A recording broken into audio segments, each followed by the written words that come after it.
Masa kita libur 1 hari, libur 2 hari, libur dikasih libur seminggu, minta libur 2 minggu gimana? Kan 2 kali lagi. Iya, 2 kali makanya minta pelunasan.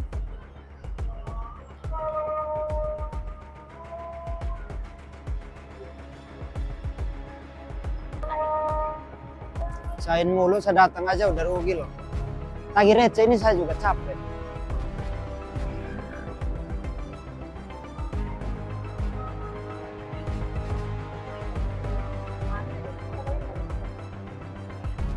Itu kan namanya harian. Siapa ya? Harian itu artinya setiap hari. Harian itu.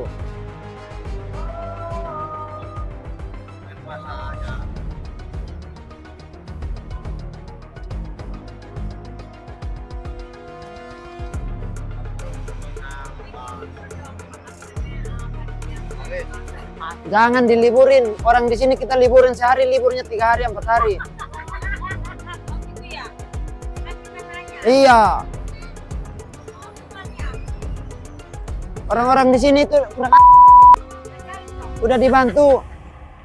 Malahan kayak padahal nol juga nggak punya apa-apa. Tapi ngomong orang itu depan.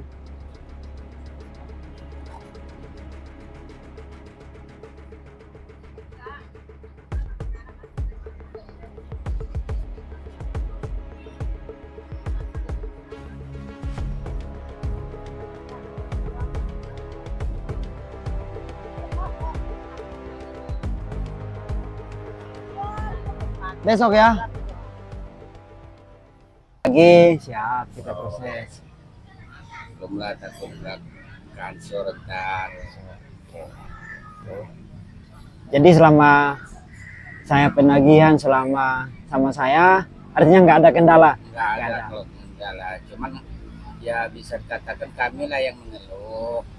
Ya kalau untuk hanya sebatas untuk menutupi angsuran ya bisa-bisa aja. Cuman yang dipikirkan ini kan bukan hanya sebatas itu, pengeluaran kita sehari-harinya kan, baik makan, rokok, segala macam, kebutuhan jajan anak kan gitu. Jadi kalau hanya sebatas ibaratnya untuk menutupi angsuran ya jelas ibaratnya bisa dikatakan udah nggak bisa ngisi. Iya, iya. Maaf saya tanya Pak, kalau seharinya itu Pak dapat omset untuk penjualan itu berapa?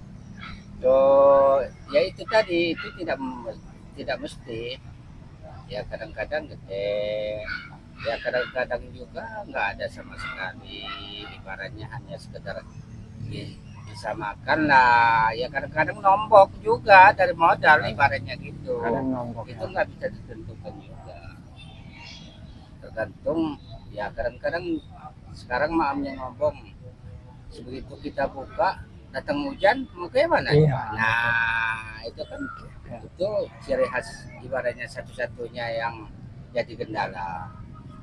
Otomatis kan pengunjung nggak ada, ya dari mana? Oke. Bang Eman asli mana? Kalau asli asal Kupang. Asli Kupang merantau Asli ke Kupang. Tangerang kurang lebih sudah berapa lama? Untuk sampai sekarang sudah hampir 5 tahun. 5 tahun. Pekerjaan, kesibukan selama di Tangerang ini kesibukannya apa saja? Kesibukan itu penagihan sama sementara supir, driver. Driver. Bang Eman, kita mau tanya bicara soal penagihan nih, untuk masuk ke dari sebelumnya ya, lewat kerjaan Bang Eman sebagai seorang supir tiba-tiba lari menjadi seorang bank keliling ini kan pasti asal muasalnya dari mana? Kalau untuk itu kita kembali ke pribadi ya masing-masing. Di mana suatu usaha itu harus punya prinsip dari kita sendiri. Nah, masuk ke dunia penagihan bang, artinya kayak kecil-kecilan kayak koperasi. Itu saya pikir suatu usaha yang kita saling membantu. Nah, bisa saling membantu, tapi kita tidak merugikan satu sama yang lain, begitu bang. Untuk yang kita tahu kan bank keliling ini kan relasinya banyak sekali untuk cari nasabah dan lain-lain. Bagaimana bank bisa menemukan relasi sampai ke tempat ini begitu? Relasi terhubung dengan orang-orang sini ini asal muasalnya dari siapa? Oh, awal ketemu sama konsumen ya. Kalau ketemu sama konsumen kan tiap hari itu kadang nongkrong sama teman, kadang ketemu sama, pokoknya ketemu sama teman-teman lah. Nah di situ inisiatifnya muncul, saya bilang gimana ya supaya tempat ramai begini kita bisa manfaatin untuk usaha. Untuk usaha. Kalau untuk kita ingin tahu lebih terperinci dari keuntungan dari bank keliling ini sendiri nih untuk pola peminjaman dan juga pembayarannya ini seperti apa, Pak? Nah untuk polanya, untuk pola hitungannya itu saya pikir privat ya. Tapi untuk kayak keuntungan otomatis pasti namanya usaha, setiap orang pasti butuh untung.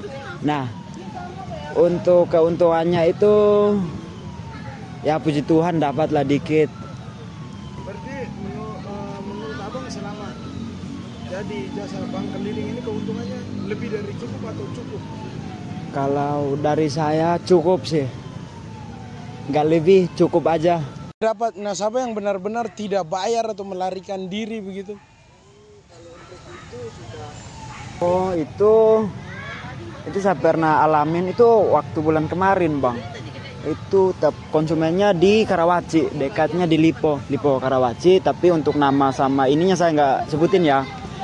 Itu bang pinjaman 5 juta, angsuran mingguan. Minggu pertama, kedua, ketiga dibayar, keempat udah mulai hilangnya orangnya. Terakhir ketemunya itu 3 bulan dari nggak pembayaran itu bang. Nah dari situ pas ketemu orangnya saat pagi dia nggak mau bayar, ya udah saya undang teman-teman, saudara semua kita ke sana. Udah kekerasan bang. Itu sampai rukonya yang 2 lantai itu hancur semua bang. Terakhir dia laporin ke RT sama Pak Polisi kemarin tuh. Tapi setelah Pak Polisinya sama Bapak RT-nya datang, kita ngomong, ternyata ibunya yang salah. Dan dari situ juga kemarin udah diklirin masalahnya itu. Jadi untuk sementara udah masalahnya udah beres bang, nggak ada lagi. Jadi jangan pandang pekerjaan kami itu adalah kotor. Kami ada karena mereka membutuhkan. Paham toh?